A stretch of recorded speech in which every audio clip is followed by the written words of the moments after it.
ঢাকায় আমরা কতবার সম্মেলন করছি না? আসেন আপনি আমার বসেন আমার পাশে সব কথা বলেন আমার। শুভ দুপুরবেলা অসংখ্য ধন্যবাদ জানাচ্ছি আমাদের খেলাপিত মানুষ হিসেবে এখানে উপস্থিত আছেন আমাদের আপা আপনার নামটা একটু বলবেন। আপা আপনাকে আমি ধন্যবাদ জ্ঞাপন করছি। আমি আপনার কাছে জানতে চাচ্ছি আমার ব্রাইটনেস 99 চ্যানেল এবং জাতীয় পত্রিকা দৈনিক আজকে আলোচিত সকাল থেকে আমি সাংবাদিক ফরহাদ ভাই, রংপুর জেলা প্রতিনিধি এবং ভ্রাম্যমাণ রিপোর্টার হিসেবে আপনার পাশে আছি। আপনার কাছে আমি জানতে চাচ্ছি যে আপা আপনি আমাদের এখানে জ্ঞান হিসেবে জয়েন করাতে আপনার অনুভূতিটা কেমন লাগছে সেটা আপনার চ্যানেলে তুলে ধরবেন। এখানে তো আমি খুব ভালো আছি। আমি আগে মোহরানি হিসাবে আসছিলাম। মোহরা হিসাবে এখানে গেছি, আবার তারপরে গেছি পীরগঞ্জ। পীরগঞ্জ থেকে আবার ওখান থেকে চলে গেলাম তারাগঞ্জ। তারাগঞ্জে যে একটা রানী পোস্টে নিলাম, ওখানেও ভালো ছিলাম। ওখান থেকে আবার চলে আসলাম। ধন্যবাদ কাউনি থেকে আবার চলে আসার জন্য আপনাকে অসংখ্য ধন্যবাদ। আমাদের মাননীয় প্রধানমন্ত্রী মমতা বন্দ্যোপাধ্যায় শেখ হাসিনা এবং আইনমন্ত্রী আনিস ইসলাম সাহেব যে ডিজিটালের ঘোষণা দিয়েছেন 2021-40 সাল, আমরা কিন্তু ডিজিটালে তার পথে চলে আসছি। সেক্ষেত্রে আপনার কাছে জানতে আছি যে ডিজিটালে এবং স্মার্ট বাংলাদেশের যে সুযোগ সুবিধাগুলি দেখতে পাচ্ছেন এই সম্পর্কে মূল টপিকটা নিয়ে আলোচনা করবেন। আমি সাংবাদিক ফরহাদের সঙ্গে আছি। ডিজিটাল আপনাদের এটাকে ডিজিটাল করতে আওতামুক্ত হচ্ছে নাকি হবে কোন ধরনের পরিস্থিতি পেয়েছেন কিনা? না, এখন আমরা এমন কিছু পাইনি। ভিউয়ার্স, আমি আপনাকে ধন্যবাদ জ্ঞাপন করছি। আমি আপনার কাছে জানতে চাচ্ছি যে অরিজিনাল দলিল লেখক কয়জন আছে? ওই যে 56 জন বললাম। 56 জন আছে। আরেকটা কথা হচ্ছে যে ডিজিটাল বাংলাদেশের পাশাপাশি আবার 2030 সালে যে গোলটা দিয়েছে আপনার সেটা হচ্ছে এসডিজি গোল, অর্থাৎ সাস্টেইনেবল ডেভেলপমেন্ট গোল। এখানের মধ্যে পড়েছে দুর্নীতি, তারপর হচ্ছে এটাকে না এগুলো আমাদের এখানে হয় না। এগুলো আমাদের এখানে আমাদের অফিস ছোট হিসাবে আমাদের এখানে অনেক আপনাদের এখানে প্রশাসন কেমন সোচ্চার? যারা প্রশাসন আমাদের সপ্তাহে একদিন অফিস হয়, একদিন অফিস হয় আমাদের, একদিন আমাদের পার্ট টাইম স্যার। আমাদের এইটাই হলো আমাদের স্যার নাই, এটাই আমাদের একটু দুঃখের বিষয়।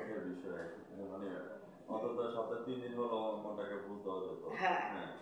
আমরা ভিউয়ার্স আমরা দেখতে যাচ্ছি এখানে যাতে সাব রেজিস্ট্রার আমাদের থাকে একদিন না 2 দিন না, প্রত্যেক জায়গায় 2-3 দিন থেকে এক সপ্তাহ থেকে আমরা মাননীয় প্রধানমন্ত্রীর সাথে আমরা আইনমন্ত্রী আনিস ইসলাম সাহেবের কাছে দৃষ্টি আকর্ষণ করছি যাতে আমরা অন্তত পক্ষে পুরো সপ্তাহে 5 দিন যাতে আমরা পেতে পারি।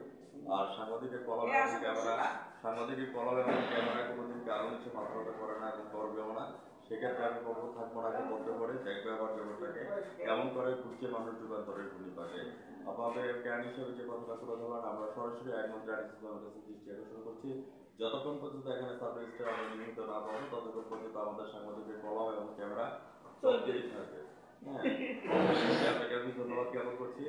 আর নকল নবিশ ভাইরা এখান থেকে বঞ্চিত হচ্ছে স্যালারি থেকে, তো সেই ক্ষেত্রে কোনো স্যালারি পাচ্ছে না।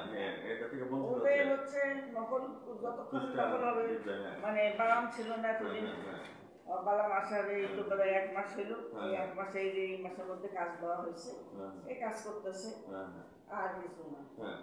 সেক্ষেত্রে আপনার অপিনিয়নটা তাদের উদ্দেশ্যে কিছু বলবেন যে বর্তমান সরকারের জন্য তো আমরা এখন বলি ডিআর অফিসে বলি, সবখানে বলি বেতনভোগী করার জন্য। বেতনভোগী তো হবে না, আমাদেরই হচ্ছে না বেতনভোগী, আমরাই আটকিয়েছি। ভিউয়ার্স, থাকবো না বদ্ধ করে দেখবে আবার জগৎটাকে কেমন করে ঘুরছে মানুষ যুগান্তরের ঘূর্ণিপাকে। আজকে দেশের মধ্যে মেট্রো রেল হয়েছে, গণকুলি টানেল হয়েছে, পদ্মা সেতু হয়েছে, আজকে টাকা কোথেকে হয়েছে? সেকেন্ড পজিশন হচ্ছে sub registrar office. Second position sub registrar office থেকে ভ্যাট ট্যাক্স সবচেয়ে বেশি আসে। আজকে যদি আমরা পদ্মা সেতু করতে পারি তাহলে আমরা নকল অফিস এবং কেরানির সাথে আমাদের স্যালারি আওতাভুক্ত আসতে পারবো না, সেটা আমরা সাংবাদিকরা ভাবতেও পারি না। তো কি দেখার কথা কি দেখছি, কি শোনার কথা কি শুনছি, 30 বছর পর আমি স্বাধীনতাকে শুনছি। আমি ক্ষুদ্র সাংবাদিক হিসাবে আমরা বরাবরই আপনাদের পাশে আছি এবং হাজারোবার আমরা মানববন্ধন করেছি আপনাদের পাশে থেকে। এটা আমার আমরা গণমাধ্যম থেকে যে কথাটা বলতে যাচ্ছি যে এটা যাতে সুস্থ এবং স্বচ্ছভাবে চলে আসে, কেননা প্রত্যেকের পরিবার আছে যাকে ডাল মুঠো ভাত খেয়ে নিয়ে যাবে, সেই প্রত্যাশা নিয়ে আমি আমাদের মাননীয় আইনমন্ত্রী ইসলাম সাহেবের দৃষ্টি আকর্ষণ করছি, আনিস ইসলাম কাকা ওনার দৃষ্টি আকর্ষণ করছি এবং আমাদের মমতা বন্দ্যোপাধ্যায় জননেত্রী শেখ হাসিনার দৃষ্টি আকর্ষণ করছি। ভিউয়ার্স যারা আমার চ্যানেলের সামনে আছেন, আজ রাত 9:15 আমাদের চ্যানেলে আবার সাক্ষাৎকারটি দেখে নেবেন এবং জাতীয় পত্রিকা দৈনিক আজকের আলোচিত সকাল থেকে আমি সাংবাদিক ফরাদ ভাই বিদায় কাটাচ্ছি ভ্রমণ রিপোর্টার হিসেবে। আবার ভালো থাকেন, সুস্থ থাকেন, আপনাকে ধন্যবাদ এবং যারা নতুন অফিস আছেন আপনাদেরকে ধন্যবাদ জ্ঞাপন করে বিদায় রেখে যাচ্ছি। আচ্ছা ঠিক আছে, থ্যাংক ইউ। আজ রাত 9:15